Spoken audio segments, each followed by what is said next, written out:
Hola amigos de Volver Conciencia, buenas tardes, buenas noches, buenos días, según el momento en el que nos vean o nos oigan. Y nuestro invitado de hoy está de lujo, así que los dejo con Pedro para que nos los presente. Vengo a introducirles a Faiber Rosas. Él es astrofísico colombiano, nació en la ciudad de Pasto, Colombia, que oficialmente se llama San Juan de Pasto. Yo no lo sabía. Realizó sus estudios de licenciatura física en la Universidad de Nariño y actualmente está haciendo un doctorado en astrofísico en Guanajuato, México. Y es un investigador en el área de astrofísica estelar. Tiene varios proyectos utilizando recursos en México, de la Universidad de Hamburgo, Alemania, y definitivamente vamos a que nos cuente un poco más. Y además ha colaborado en distintos proyectos de divulgación de la astronomía y la ciencia en general, y es coordinador científico del Observatorio Astronómico y Cultural Silatuque, que es un proyecto indígena en la región de Nariño, Colombia. También es astrofotógrafo aficionado y pues publica todas sus fotografías en sus redes sociales, con lo que espera que pues más personas en general sepan de astronomía. Así que primero que todo, Fiverr, un gusto tenerte acá. Muchísimas gracias por participar. Pues buenos días o tardes o noches, dependiendo de donde nos escuchen, a todas y a todos. Muchas gracias a ustedes, pues, como equipo de Volver Conciencia por esta invitación tan bonita a participar en el programa, a comentar un poquito sobre mi historia también y de pronto, pues, lo que les pueda inspirar o colaborar. Y bueno, un amigo más aquí en el área de astrofísica. Y empecemos, cuéntanos un poco acerca de tu infancia. ¿Dónde creciste? ¿Cómo es? ¿Creciste directamente en Pasto o estuviste en otros lugares? Cuéntanos un poco más. Ya, bueno, no, realmente toda mi infancia la viví en Pasto. De hecho, no salí sino hasta que empecé a hacer el posgrado. Mi familia, pues bueno, toda mi familia vive en distintos lugares también de Colombia. Ya están en distintos lugares, pero realmente me crié en Pasto. Allá hice pues todo lo que es la escuela, el colegio, la universidad. Por supuesto, tuve profesores que me inspiraron mucho y partiendo pues de mi familia, una inspiración muy grande por parte de ellos también en esto de ser, de esa carrera científica, de hecho, de despertar esa curiosidad que uno tiene desde niño. Y eso ha sido como algo bastante, digamos, valioso para mí, que lo recuerdo, ¿no? Toda la familia siempre ha estado como ahí impulsando. Entre todos nos hemos impulsado justamente a eso, ¿no? A hacer un poco de avanzar y de ser curiosos también en las cuestiones de la ciencia. Y también a través de las historias de los invitados, pues nos cuentan muchas veces, ¿no? De las costumbres de su región, de su ciudad, de su pueblo, del clima. Así que bueno, te quiero preguntar un poco eso, ¿qué características nos quieres contar de Nariño y de Pasto en particular? Bueno, empezando pues por el clima, es una parte pues muy fría. Estamos en pleno nudo de los Pastos en los Andes, entonces el clima es muy frío. Estamos más o menos 2.300, si no me equivoco, 2.400 metros sobre el nivel del mar, entonces es algo muy frío. De hecho, ha sido pues bastante curioso porque todos estos caminos, incluso desde tiempos remotos antes de la colonia, pues fue parte, digamos, de la parte del Imperio Inca y antes Pasto. Que de hecho, curiosamente, ¿no? A veces, y siempre lo menciono, me gusta mencionarlo, en que dicen pasto, lo relacionan como así pasto del pasto de la hierba o qué, o por qué se llama pasto. Bueno, lo que pasa es que pasto significa familia o territorio de la familia. Paz significa familia y to significa, o pashtu sería más bien como en el idioma original, más o menos, si no me equivoco, sería como territorio de la familia, significaba en la lengua original de esta región. Entonces, es curioso porque siempre me preguntan, sobre todo acá, ¿no? En México, ahorita que estoy, en otros lugares me dicen, ¿cómo así pasto? ¿Por qué? O sea, pasto de la hierba, no les... Y entonces les explico, no, viene desde una connotación histórica y de la lengua originaria. Esto es antes incluso, o pues se estima, ¿no? Antes de incluso de la conquista o de la llegada de los incas al territorio.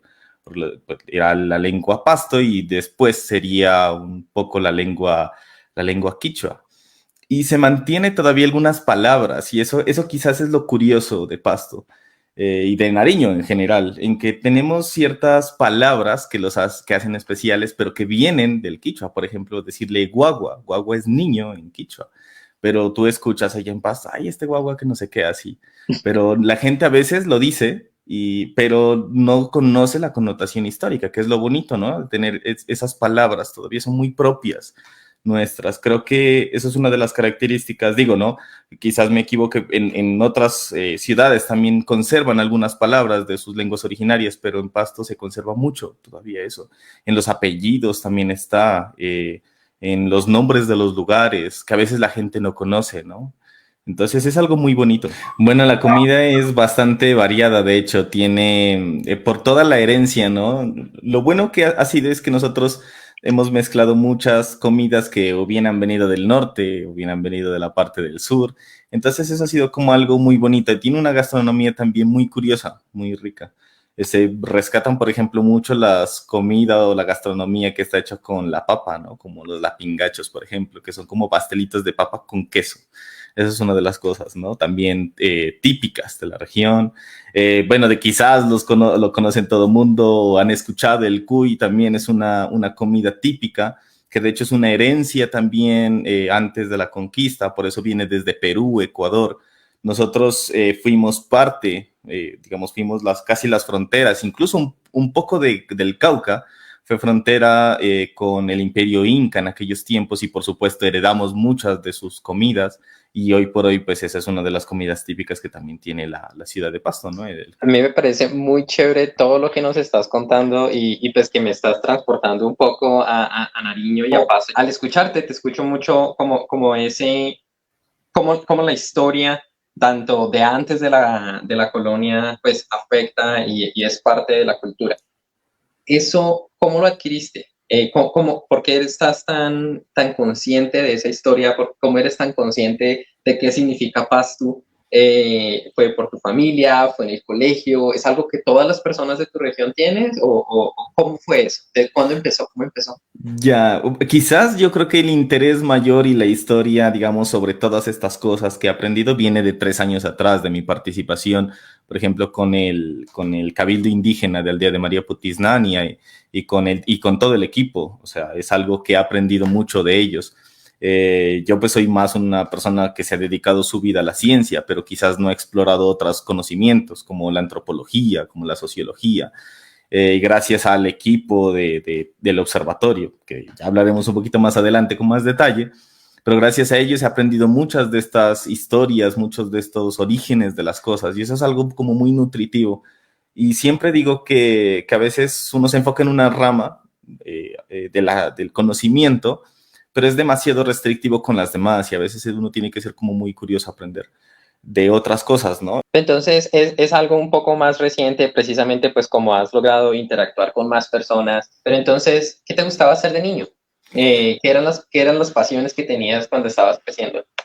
Bueno, desde niño siempre me ha gustado la cuestión de la astronomía y la ciencia, fíjate. Recuerdo tanto que jugaba con mis primos también, jugábamos a hacer algunos experimentos, ya ves, a mezclar algunas cosas para hacer que llamas y cosas así. Entonces, lo que no te das cuenta es que la ciencia al final resulta ser un poquito como un juego, realmente. Uno de científico creo que realmente jamás es que deja de jugar, siempre sigue jugando, solo que en palabras de mi asesor, solo que los juguetes se vuelven más costosos, pero realmente en la ciencia siempre terminas como experimentando, jugando. Recuerdo mucho con mis primos, como a veces con las canicas y con las cosas, probábamos experimentos, que a ver cómo hacemos que llegue más lejos, o cómo hacemos que caiga más fuerte y cosas de ese estilo. Siempre como ese proceso científico, ese método científico de la hipótesis, de la experimentación, de la prueba.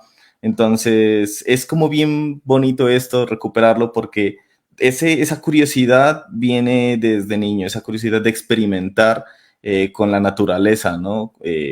Utilizar de pronto una lupa para analizar un poco mejor o analizar de pronto algún bicho por ahí, cosas de este estilo.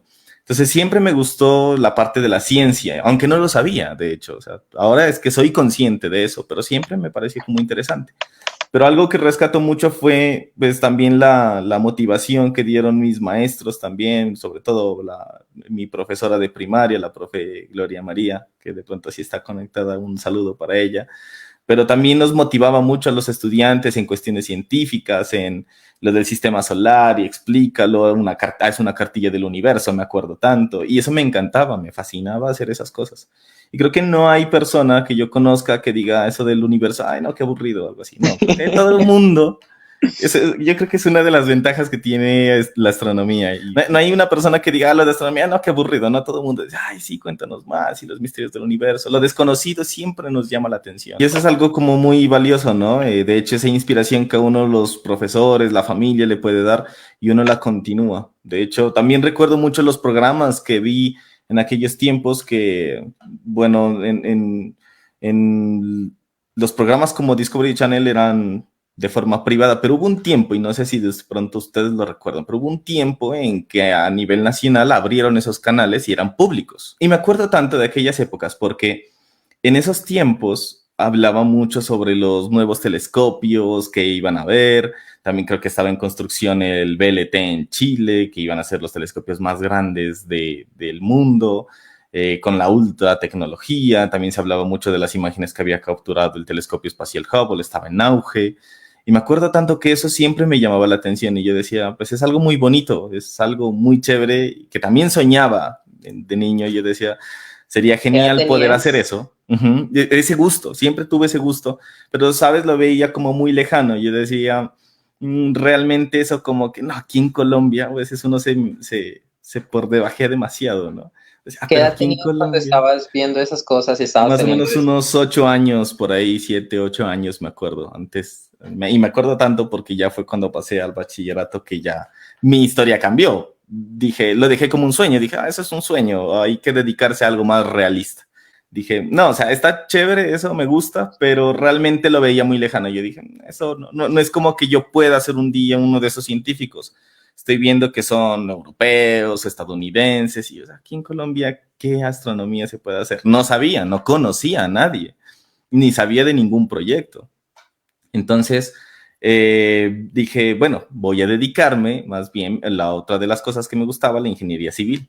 Entonces dije, pues voy a dedicarme a la ingeniería civil, y ahí es cuando, desde incluso ya tenía 8 o 9 años, yo ya sabía qué quería hacer. Yo dije, quiero ser ingeniero civil. Entonces escojo un colegio, el Colegio Técnico Industrial, la Institución Educativa Municipal Técnico Industrial, o ITSIM se conoce, y escojo el colegio porque es técnico industrial y tiene una especie de especialización, y una de sus especializaciones es dibujo técnico. Así que yo dije, estos conocimientos de dibujo técnico me van a servir para prepararme para en el momento en que yo llegue un día a ser ingeniero civil. O sea, yo ya había trazado mi futuro casi 15, 20 años en adelante, cuando yo apenas tenía 8 años, y mis padres siempre me han apoyado en esas locuras, ¿no? Y ellos decían, no, sí, o sea, sí puedes hacerlo, y así. Yo dije, sí, lo voy a hacer. Y algo que sí agradezco mucho y que se lo he comentado al profe Alberto Quijano, de pronto lo han escuchado, han conocido sobre él, un gran astrónomo, profesor de física de la Universidad de Nariño. Un día él va a dar una charla en mi colegio, en el ITSIN, en una feria de ciencias. Y fue como invitado él. De hecho, creo que fue gracias al profe de física que tuve en aquellos tiempos que le invitó. Va el profe de invitado y nos cuenta todas las colaboraciones que él ha hecho, todos los hallazgos que han hecho desde Nariño. Y yo dije, wow, esa fue mi gran inspiración, porque yo dije, o sea, sí se puede hacer astronomía. Y ya nos contó un poco más sobre la astronomía a nivel nacional, sobre qué existe, qué hay, qué han hecho, qué colaboraciones él ha tenido, qué otras universidades y cosas hay. Y esa fue la gran inspiración, y yo dije, parece que sí se puede hacer una profesión aquí en Colombia como astrónomo. Y después, ya cuando ya había pasado a la universidad, ya tenía los papeles para hacer el registro. En aquellos tiempos tenías que ir con los papeles allá al registro académico, no los mandabas por internet, no los llevabas. Me acuerdo tanto que yo estaba haciendo la fila con mi padre. Estaba con él y ya faltaban como 10 personas para pasar mis papeles. O sea, ya había pasado el examen, ya había sido admitido. Tenía los papeles, simplemente era ponerlos ahí, ir a pagar la matrícula y listo, estaba. Y tuve una especie de revelación, siempre lo cuento con mucha curiosidad de esto, y es algo que me ha servido también para inspirar a otras personas cuando he podido. Estaba ahí y de un momento a otro dije, se me despertó tuve una epifanía, tuve como esa idea, dije, quizás estás cometiendo un error. Entonces, y fue curioso porque yo le decía, o sea, como les digo, desde los 8 años, o sea, yo ya sabía qué quería hacer. 8 años preparando ese camino y faltando 10 personas, yo le digo a mi padre, creo que no quiero hacer ingeniería civil. Entonces me quedo viendo así como, ¿y entonces qué quieres hacer? O sea, porque si no es esto lo que quieres estudiar, ¿qué quieres estudiar? Y le dije, yo creo que quiero estudiar física porque yo quiero ser astrónomo, le dije a mi papá.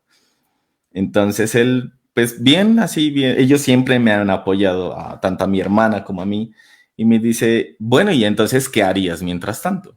Entonces yo le dije, pues primero voy a trabajar 1 año, porque tengo que esperar 1 año para volverme a inscribir a la universidad, 1 año, y después de ese año, además, pues también trabajo y estudio, voy a estudiar inglés. Porque me va a servir, de todas maneras, es algo que pueda aprovechar el tiempo, no es que lo voy a desperdiciar. Entonces me dijo, bueno, si eso es lo que quieres. Le dije, sí, sí, eso es lo que quiero. Y nos salimos, o sea, imagínate, faltando 10 personas. Y mi papá dijo, bueno, está bien. Mis padres siempre me han apoyado también mis locuras. A mí me causa una curiosidad. ¿Tú por qué pensaste que estudiando física podías ser astrofísico? ¿Cómo llegaste a esa conclusión? Mencionabas que ahorita ya hay algunas carreras en Colombia donde se puede ser astrofísico directamente. Me gustaría también que nos cuentes dónde es eso. Ya, bueno, primero, en aquellos tiempos, como no existía la carrera de astronomía, que de hecho solamente la Universidad de Antioquia tiene ahora el pregrado en astronomía, es decir, que sales como tal, como astrónomo. Ajá. Entonces, ya no, antes no era así. Entonces, el curso normal era estudiar física, que te da este conocimiento, digamos, de la naturaleza, de la física, y posteriormente hacer un posgrado, una especialización, un doctorado, o sea, maestría, doctorado en astrofísica, que es el camino, digamos, más regular. Yo no tenía la posibilidad de estudiar astronomía porque en aquellos tiempos no existía esa carrera, y otro que aunque hubiera existido, mis padres no me hubieran podido mandar a otra ciudad, los gastos de colegiatura, los gastos de renta y todo esto hubiera sido muy complicado. Entonces es por eso que al final el curso normal o la mayoría de los estudiantes que al final seguimos esto, a menos de que hayan egresado de la Universidad de Antioquia, seguimos ese curso regular de estudiar física y luego estudiar astronomía porque es como seguir nuestra pasión, ¿no? Nuestro sueño inicial, que era estudiar astronomía. Entonces, ese es como un poco el camino que se ha dado a lo largo de este tiempo.